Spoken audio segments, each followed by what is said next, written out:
வணக்கம். இந்திய நேரப்படி காலை 8:30 மணி செய்திகள். முதலில் ஜெம் தலைப்பு செய்திகளை காணலாம். 8 நாள் வெளிநாட்டு பயணத்தை முடித்துக் கொண்டு டெல்லிக்கு புறப்பட்டார் பிரதமர் நரேந்திர மோடி.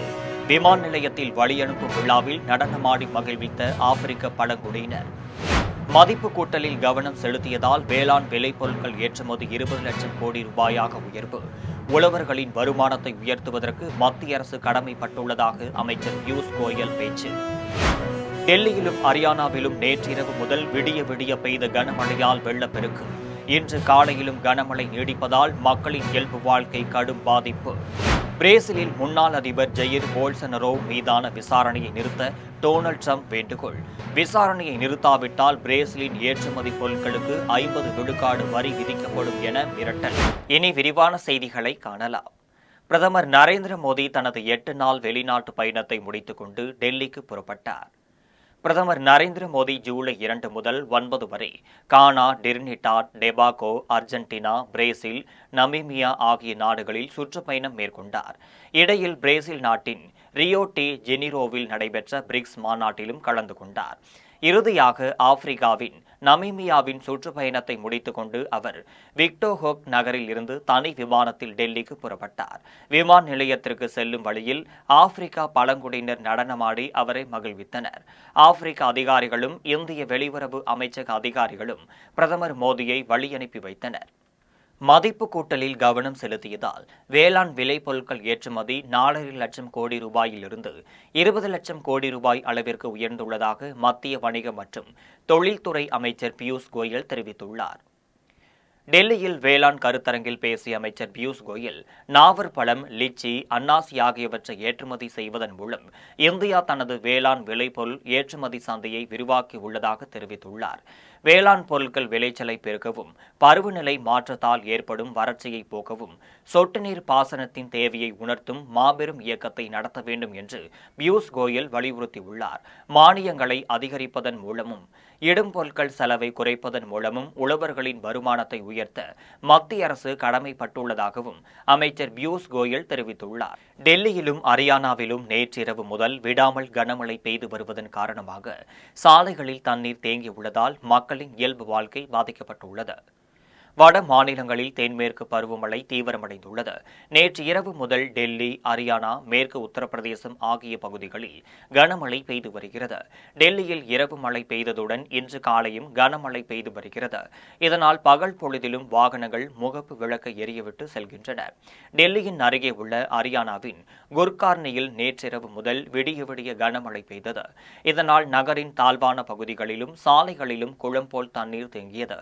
மின்சாரமும் துண்டிக்க நிலையில் குளம் போல் தேங்கிய தண்ணீரில் கோளாறாகி நின்ற வாகனங்களை சிலர் தள்ளிக் கொண்டு சென்றனர். கனமழையால் பாலத்தில் பெருகிய நீர் அருவி போல் விழுந்த காட்சி அதன் அடியில் ஒதுங்கி நின்ற பலரையும் கவர்ந்தது. ஹரியானாவின் குர்கார்னியில் இன்று காலையிலும் கனமழை நீடிக்கிறது. பகல் பொழுதும் இரவு போல் இருண்டுள்ளதால் வாகனங்கள் முகப்பு விளக்கை ஒளிரவிட்டபடி மெதுவாக செல்கின்றனர். ராஜஸ்தான் மாநிலம் அஜ்மீரில் கனமழை பெய்ததால் சாலையில் குளம் போல் தண்ணீர் தேங்கியுள்ளது. மத்திய பிரதேசத்தின் விதிசாவிலும் கனமழை பெய்ததால் சாலையில் குளம் போல் தண்ணீர் தேங்கியுள்ளது. பிரேசில் நாட்டின் முன்னாள் அதிபர் ஜெயிர் போல்சனரோவுக்கு எதிரான விசாரணையை நிறுத்தாவிட்டால் அந்நாட்டு ஏற்றுமதி பொருட்களுக்கு 50 விழுக்காடு வரி விதிக்கப்படும் என்று அமெரிக்க அதிபர் டொனால்ட் ட்ரம்ப் எச்சரித்துள்ளார். அமெரிக்க அதிபராக 2வது முறையாக ட்ரம்ப் பதவியேற்ற பின் சீனா, கனடா, இந்தியா உள்ளிட்ட நாடுகளின் இறக்குமதி பொருட்களுக்கான வரியை கடுமையாக உயர்த்தியுள்ளார். இந்த நிலையில் பிரேசிலில் அவருக்கு ஆதரவாக முன்பிருந்த அதிபர் ஜெயிர் போல்சனரோவ் மீது நாட்டில் ஊழல் வழக்கு விசாரணை நடைபெற்று வருகிறது. இந்த விசாரணையை நிறுத்தாவிட்டால் பிரேசில் நாட்டிலிருந்து இறக்குமதி செய்யப்படும் பொருட்களுக்கு 50 விழுக்காடு சுங்கவரி விதிக்கப்படும் என்று ட்ரம்ப் எச்சரிக்கை விடுத்துள்ளார். காவல்துறை பணி என்பது நாட்டிற்கும் மக்களுக்கும் தொண்டு செய்வதற்கானது என்றும் தமிழ்நாடு காவலர் வீட்டு வசதி கழக தலைவரும் நிர்வாக இயக்குநருமான சைலேஷ்குமார் தெரிவித்துள்ளார். திருச்சி காவல் பயிற்சி பள்ளியில் பல்வேறு மாவட்டங்களைச் சேர்ந்த 324 பேர் கடந்த 7 மாதங்களாக பயிற்சி பெற்று வந்தனர். இவர்களில் முதல் மாணவராக முகமது சுலைமான் தேர்ச்சி பெற்றார். 2ஆம் இடத்தை கார்த்திகேயன் என்ற மாணவரும், மூன்றாம் இடத்தை அருண்குமார் என்ற மாணவரும் பிடித்துள்ளனர். பயிற்சி நிறைவு அணிவகுப்பு விழா காவலர் பயிற்சி பள்ளி வளாகத்தில் நடைபெற்றது. இந்த விழாவில் தமிழ்நாடு காவலர் வீட்டு வசதி கழக தலைவர் சைலேஷ்குமார் பங்கேற்று பயிற்சி முடித்தவர்களுக்கும் பாராட்டு சான்றிதழையும் பதக்கங்களையும் வழங்கினர். அப்போது பேசிய அவர், காவல்துறை பணி என்பது அரசு தனியார் நிறுவனங்களில் பணியாற்றுவது போல இல்லை என்றும் இது நாட்டிற்கும் மக்களுக்கும் தொண்டாற்றுவதற்காகவும் என்றும் தெரிவித்தார். நாள்தோறும் 7 மணி நேரம் வரை நின்று கொண்டே பணியாற்ற வேண்டிய சூழல் இருக்கும் என்றும் சைலேஷ்குமார் தெரிவித்தார். அந்த பிசியோட படிப்பு ரொம்பவே நல்லா இருக்கு. அது ஒன்லி 28 பேர் தான் ஸ்கூல் பாஸ் ஆகி வந்திருக்காங்க. மீது 255 ஃபெலோஸ் கிராஜுவேட் இருக்காங்க. 18 பேர் இன்ஜினியரிங் டிகிரி முடிச்சுட்டு வந்திருக்காங்க. 24 பேர் டிப்ளமோ முடிச்சுட்டு வந்திருக்காங்க. ஸோ உங்கள் படிப்பு நல்லா இருக்கு. 7 மந்த்ஸ் இந்த ட்ரைனிங் முடிச்சுட்டு. திருவண்ணாமலை மாவட்டம் தென்னாங்கூர் அரசு கலை அறிவியல் கல்லூரியில் நடைபெற்ற பட்டமளிப்பு விழாவில் சட்டமன்ற உறுப்பினர் அம்பேத்குமார் பங்கேற்று மாணவர்களுக்கு பட்டங்களை வழங்கினர். வந்தவாசியை அடுத்த தென்னாங்கூர் அரசு கலை அறிவியல் கல்லூரியின் 4வது பட்டமளிப்பு விழா முதல்வர் ரவிச்சந்திரன் தலைமையில் நடைபெற்றது. இதில் வந்தவாசி சட்டமன்ற உறுப்பினர் அம்பேத்குமார் பங்கேற்று மாணவர்களுக்கு பட்டங்களை வழங்கி உரையாற்றினர். அப்போது கல்வி என்பது வாழ்வின் வெளிச்சம் என்றும் அதுவும் பெண் கல்வி என்பது முக்கியம் எனவும் தெரிவித்தார். திமுக ஆட்சியில் தமிழ் வழியில் கல்லூரி படிப்பை பயின்று வரும் மாணவிகளுக்கும் புதுமை பெண் திட்டமும் மாணவர்களுக்கு தமிழ் புதல்வன் திட்டமும் கொண்டுவரப்பட்டதாகவும் தெரிவித்தார். இந்த விழாவில் வணிகவியல் துறை தலைவர் மணிமுருகன், கணினி அறிவியல் துறை தலைவர் மனோகரன், ஒன்றிய திமுக செயலாளர் பெருமாள், கிஷோர் குமார், நகரமன்ற உறுப்பினர் நாகூர் மீரான், இளைஞரணி விக்டர் சீனிவாசன் ஆகியோர் கலந்து கொண்டனர். கன்னியாகுமரியில் மாவட்ட தலைமை மருத்துவமனையில் 3.5 கோடி ரூபாய் மதிப்பீட்டில் கட்டப்பட்டு உள்ள விபத்து மற்றும் அவசர சிகிச்சை பிரிவு கட்டடத்திற்கு அமைச்சர் மனோ தங்கராஜ் பூமி பூஜை செய்து பணிகளை தொடங்கி வைத்தார். கன்னியாகுமரிக்கு நாள்தோறும் ஆயிரக்கணக்கான மக்கள் சுற்றுலா வந்து செல்கின்றனர். இங்குள்ள மாவட்ட தலைமை மருத்துவமனையை தரம் உயர்த்த வேண்டும் என பொதுமக்கள் கோரிக்கை விடுத்திருந்தனர். இந்த நிலையில் 3.5 கோடி ரூபாய் மதிப்பீட்டில் விபத்து மற்றும் அவசர சிகிச்சை பிரிவு கட்டடத்திற்கான அடிக்கல் நாட்டு விழா மாவட்ட ஆட்சியர் அழகு மீனா தலைமையில் நடைபெற்றது. இந்த விழாவில் தமிழ்நாடு பால்வளத்துறை அமைச்சர் மனோ தங்கராஜ் பங்கேற்று பூமி பூஜை செய்து பணிகளை தொடங்கி வைத்தார். இதில் நாகர்கோவில் மேயர் மகேஷ், மருத்துவர்கள் உட்பட பலர் கலந்து கொண்டனர். பொதுத்துறை நிறுவனங்களை தனியார் மையமாக்கும் மத்திய அரசை கண்டித்து தேனி மாவட்ட ஆண்டிப்பட்டியில் மார்க்சிஸ்ட் கம்யூனிஸ்ட் கட்சியினர் சாலை மறியலில் ஈடுபட்டனர். தேனி சாலையில் உள்ள மார்க்சிஸ்ட் கம்யூனிஸ்ட் கட்சி அலுவலகத்தில் இருந்து ஊர்வலமாக வந்த மார்க்சிஸ்ட் கம்யூனிஸ்ட் கட்சியினர் ஆண்டிப்பட்டியில் இந்தியன் வங்கி முன்பு மக்கள் விரோத மத்திய அரசை கண்டித்து சாலை மறியலில் ஈடுபட்டனர். மாவட்ட நிர்வாகி வெங்கடேசன் தலைமையில் நடைபெற்ற போராட்டத்தில் பொதுத்துறை நிறுவனங்களை தனியாருக்கு கொடுக்கக்கூடாது என்றும் வேலையில்லா இளைஞர்களுக்கு வேலைவாய்ப்பை உருவாக்கி தர வேண்டும் என்றும் வலியுறுத்தப்பட்டது. மறியலில் ஈடுபட்ட 150 பேரை காவல்துறையினர் கைது செய்தனர். ரயில்வே துறையை தனியார் மையமாக்கும் திட்டத்தை கைவிட வேண்டும் என வலியுறுத்தி மதுரையில் ரயில்வே தொழிலாளர்கள் ஆர்ப்பாட்டத்தில் ஈடுபட்டனர். மதுரை ரயில் நிலைய மேற்கு நுழைவாயிலில் மத்திய அரசின் தொழிலாளர் விரோத போக்கை கண்டித்து தெற்கு ரயில்வே மஸ்தூர் யூனியன் சார்பில் ஆர்ப்பாட்டம் நடைபெற்றது. கோட்டை செயலாளர் ரஃபிக் தலைமையில் நடைபெற்ற ஆர்ப்பாட்டத்தில் ரயில்வே துறையை தனியார் மையமாக்கும் திட்டத்தை கைவிட வேண்டும், பழைய ஓய்வூதிய திட்டத்தை நடைமுறைப்படுத்த வேண்டும் என்பன உள்ளிட்ட பல்வேறு கோரிக்கைகளை வலியுறுத்தினர். இந்த ஆர்ப்பாட்டத்தில் 200க்கும் மேற்பட்ட ரயில்வே தொழிலாளர்கள் கலந்து கொண்டு மத்திய அரசிற்கு எதிராக கண்டனம் முழக்கமிட்டனர். கனிம வள கொள்ளையர்கள் தனக்கு கொலை மிரட்டல் விடுப்பதாகவும் இது தொடர்பான புகாரை காவல்துறை வாங்க மறுப்பதாகவும் தமிழ்நாடு லாரி உரிமையாளர்கள் சங்கங்களின் கூட்டமைப்பு தலைவர் யுவராஜ் தெரிவித்துள்ளார். சென்னை மதுரவாயலில் காவல் துணை ஆணையர் அலுவலகத்தில் தமிழ்நாடு லாரி உரிமையாளர்கள் சங்க கூட்டமைப்பின் தலைவர் யுவராஜ் புகார் அளித்தார். அதன் பின்னர் செய்தியாளர்களிடம் பேசிய அவர், தமிழகம் முழுவதும் கனிமங்கள் வெட்டி எடுப்பதில் பெரும் முறைகேடு நடைபெறுவதாகவும் குற்றம் சாட்டினர். கனிம வளத்துறை ஆணையர் மாற்றப்பட்ட பிறகு கனிம வள கொள்ளை பாதியாக குறைந்துள்ளதாகவும் தெரிவித்தார். உரிமம் இல்லாமல் கனிமங்களை வெட்டி எடுப்பது பற்றி புகார் அளித்ததால் கனிம வள கொள்ளையர்கள் தனக்கு செல்பேசியில் கொலை மிரட்டல் விடுத்து வருவதாகவும் தெரிவித்தார். இதுகுறித்து மதுரவாயல் காவல் நிலையத்தில் புகார் அளித்தும் அதை ஏற்க மறுப்பதாகவும் யுவராஜ் தெரிவித்தார். தமிழகம் முழுவதும் கனிம கொள்ளை, அதாவது எம்சாண்ட் போன்ற கனிமங்கள் வெட்டி எடுப்பதில் மிகப்பெரிய முறைகேடு நடைபெற்றது. ஆனால் இப்பொழுது அமைச்சரவை மாற்றத்திற்கு பிறகு, கனிமவளத்துறை அமைச்சர் மாற்றத்துக்கு பிறகு, புதிய கமிஷனர் வந்த பிறகு பார்த்தீங்கன்னா இந்த கனிம கொள்ளைகளே ஒரு பாதி அளவுக்கு தடுத்து 4000 கிரஷர்களிலே தரமற்ற எம்சாண்டோ கனிம பில் இல்லாமல் அரைக்கப்பட்டது.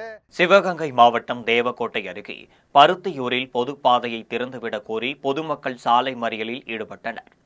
தேவக்கோட்டை வட்டம் பருத்தியூரில் ஆதி திராவிடர் குடியிருப்புக்கு செல்லும் பாதையை சிலர் அடைத்து வைத்துள்ளனர். இதை கண்டித்தும் பாதையை திறந்துவிடக் கோரியும் புளியாலையில் இருந்து கருமொழி செல்லும் சாலையில் மக்கள் மறியலில் ஈடுபட்டனர். அங்கு வந்த தேவக்கோட்டை வட்டாட்சியர் சேது நம்பு, காவல் துணை கண்காணிப்பாளர் கௌதம் ஆகியோர் பொதுமக்களுடன் பேச்சுவார்த்தை நடத்தினர். ஆக்கிரமிப்பாளர்களுடன் பேச்சுவார்த்தை நடத்தியதை தொடர்ந்து திறக்க நடவடிக்கை எடுக்கப்படும் என்று அவர்கள் உறுதியளித்ததால் அங்கிருந்து பொதுமக்கள் கலைந்து சென்றனர். சீகன் பால்கு தரகம்பாடிக்கு வந்து இறங்கிய 319ஆம் ஆண்டை நினைவு கூறும் வகையில் அவரது உருவ சிலைக்கு பல்வேறு அமைப்பினர் மாலை அணிவித்து மரியாதை செய்தனர். ஜெர்மனி நாட்டைச் சேர்ந்த சீகன் பால்கு 222 நாட்கள் கப்பலில் பயணம் செய்து 1706ஆம் ஆண்டு ஜூலை 9ஆம் நாள் மயிலாடுதுறை மாவட்டம் தரகம்பாடிக்கு வந்தடைந்தார். அவர் 1715ஆம் ஆண்டில் இந்தியாவிலேயே முதலில் தமிழில் பைபிள் தாளில் அச்சிட்டு வெளியிட்டார். இந்தியாவிலேயே முதலாக தரகம்பாடியில் அச்சகம், தாள் ஆலை, மை தயாரிக்கும் கூடம் ஆகியவற்றையும் அமைத்து தமிழ் நூலகங்களை தாளில் அச்சிட்டு வெளியிட்டார். முதலில் தமிழ் நாள்காட்டியை அச்சிட்டவரும் அவர்தான். சீகன் பால்கு தரகம்பாடிக்கு வந்து இறங்கிய 319ஆம் ஆண்டை நினைவு கூறும் வகையில் அவர் உருவ சிலைக்கு பல்வேறு அமைப்பினர் அஞ்சலி செலுத்தினர். அப்போது சீகன் பால்கு தமிழில் மொழிபெயர்த்து அச்சிட்ட பைபிளை லண்டன் அருங்காட்சியகத்தில் இருந்து மீட்டு தரகம்பாடிக்கு கொண்டு வர வேண்டும் என்று அவர்கள் கோரிக்கை விடுத்தனர். எனக்கு அன்பான சகோதர சகோதரிகளே, இந்த நாள் ஒரு மகிழ்ச்சியான ஒரு நாள், வரலாறு சிறப்புமிக்க ஒரு நாள். 1706ஆம் ஆண்டு ஜூலை 9ஆம் தேதி அன்று 2 ஜெர்மானிய தேசத்து வாலிபர்கள் இந்த பூமிக்கு கடந்து வந்து அவர்கள் துவங்கின பணியை நாங்கள் இன்றைக்கு நன்றியோடு கூட நினைவு கூறுகின்றோம். கடவுளுக்கு நன்றி செலுத்துகின்றோம். கடலூர் மாவட்டம் பண்ருட்டியில் மத்திய அரசின் தொழிலாளர்களுக்கு எதிரான போக்கை கண்டித்து சாலை மறியலில் ஈடுபட்ட 200க்கும் மேற்பட்டோரை காவல்துறையினர் கைது செய்தனர். பண்ருட்டியில் விவசாய சங்க மாவட்ட பொருளாளர் ராமச்சந்திரன், மாவட்ட தலைவர் சிவகுமார் ஆகியோர் தலைமையில் மத்திய அரசை கண்டித்து தொழிலாளர்கள் பேரணி நடைபெற்றது. பேரணி 4 முனை சந்திப்பை வந்தடைந்த போது திடீரென சாலையில் அமர்ந்து மறியலில் ஈடுபட்டனர். இதனால் சிறிது நேரம் போக்குவரத்து பாதிக்கப்பட்டது. இதனையடுத்து காவல் துணை கண்காணிப்பாளர் ராஜா தலைமையிலான காவல்துறையினர் மறியல் போராட்டத்தில் ஈடுபட்ட 200க்கும் மேற்பட்டோரை கைது செய்தனர். கோவை மாவட்டம் வால்பாறையில் மத்திய அரசின் தொழிலாளர்கள் விரோத போக்கை கண்டித்து மத்திய தொழிற்சங்கத்தினர் ஆர்ப்பாட்டத்தில் ஈடுபட்டனர். நாடு தழுவிய பொது வேலை நிறுத்தத்திற்கு ஆதரவாக வால்பாறையில் மத்திய தொழிற்சங்கத்தினர் வால்பாறை பேருந்து நிலையத்தில் ஆர்ப்பாட்டத்தில் ஈடுபட்டனர். இந்த ஆர்ப்பாட்டத்தின் போது மத்திய அரசின் தொழிலாளர்களுக்கு எதிரான சட்ட திருத்தத்தை திரும்பப் பெற வலியுறுத்தினர். குறைந்தபட்ச ஊதியமாக 26,000 ரூபாய் நிர்ணயிக்கவும் வலியுறுத்தினர். இந்த ஆர்ப்பாட்டத்தில் LPF, INTUC, AITUC, MLF, CITU உள்ளிட்ட பல்வேறு தொழிற்சங்க நிர்வாகிகளும் உறுப்பினர்களும் கலந்து கொண்டனர். மீண்டும் ஜெம் தலைப்புச் செய்திகள். 8 நாள் வெளிநாட்டு பயணத்தை முடித்துக் கொண்டு டெல்லிக்கு புறப்பட்டார் பிரதமர் நரேந்திர மோடி.